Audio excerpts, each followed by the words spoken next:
Alien ஒன்று இருக்கா இல்லையான்னு தெரிஞ்சுக்கிற இந்த சீரீஸில் போன வீடியோவில் இந்த யூனிவர்ஸ் எப்படி உருவாச்சு, நம்ம கண்ணால் பார்க்குற இந்த லைட்லாம் எப்படி உருவாச்சுன்ற வரைக்கும் பார்த்தோம்.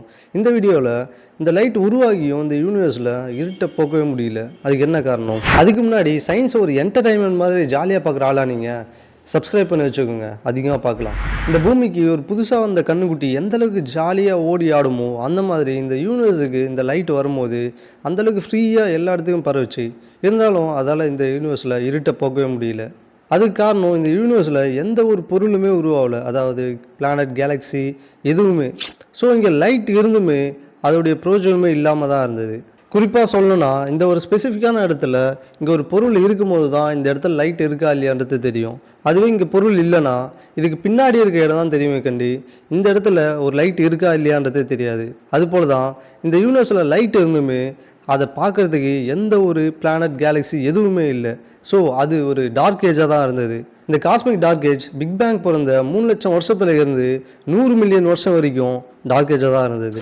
இதுக்கப்புறம் தான் இந்த யூனிவர்ஸில் ஒரு சின்ன மாற்றம் நடக்க ஆரம்பிக்குது. அதுக்கு முன்னாடி நீங்கள் உண்மையாகவே சயின்ஸில் ஒரு இன்ட்ரெஸ்டான ஆளாக இருந்தால் ஏதோ ஒரு சயின்டிஸ்ட் பேரை இந்த வீடியோ கமெண்ட்டில் சொல்லுங்கள். இப்போ 100 மில்லியன் வருஷத்துக்கு அப்புறம் இந்த யூனிவர்ஸில் ஒரு சின்ன மாற்றம் நடக்க ஆரம்பிக்குது. அதுதான் குவாண்டம் டென்சிட்டி ஃப்ளக்சுவேஷன். இது என்ன ஃப்ளக்சுவேஷன் கேட்டிங்கன்னா, பிக் பேங் பிறந்தப்போ இந்த யூனிவர்ஸில் எல்லா மேட்டருமே சமமாக இருந்தது. அதாவது சிங்குலாரிட்டியை மெயின்டைன் பண்ணுச்சு. அதாவது இந்த யூனிவர்ஸில் எந்த இடத்துல எடுத்து பார்த்தாலும் ஒரே மாதிரியான டெம்பரேச்சர், ஒரே மாதிரியான டென்சிட்டி, ஒரே மாதிரியான பார்ட்டிகல் இது எல்லா இடத்துலையுமே பரவி இருந்தது. இந்த குவாண்டம் லெவலில் ஏற்படுற சின்ன மாற்றத்தினால அந்த இடத்துல ஒரு பம்ப் உருவாகுது. இந்த பம்ப் நாளடைவில் ஒரு கிராவிட்டியாக மாறுது. இந்த கிராவிட்டி அதுக்கு பக்கத்தில் இருக்க மற்ற பொருட்களையும் இந்த இடத்தை நோக்கி இழுக்குது. இப்படி ஆகும்போது அந்த இடத்துடைய மாசம் அதிகரிக்குது.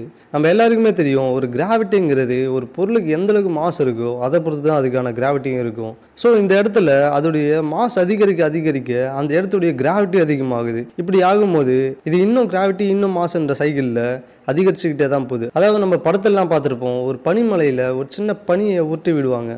அது போக போக இன்னும் பனியில் சேர்த்து சேர்த்து ஒரு பெரிய பாறாங்கல் மாதிரி ஆகிடும். அந்த மாதிரியான கான்செப்ட் தான் இங்கே நடக்கும். இந்த மாதிரி அந்த இடத்துடைய மாஸ், டெம்பரேச்சர், கிராவிட்டி எல்லாமே அதிகரித்து அது வருங்கால கேலக்ஸி ஒரு பிளானட்டோட கோராக மாறப்போகுது.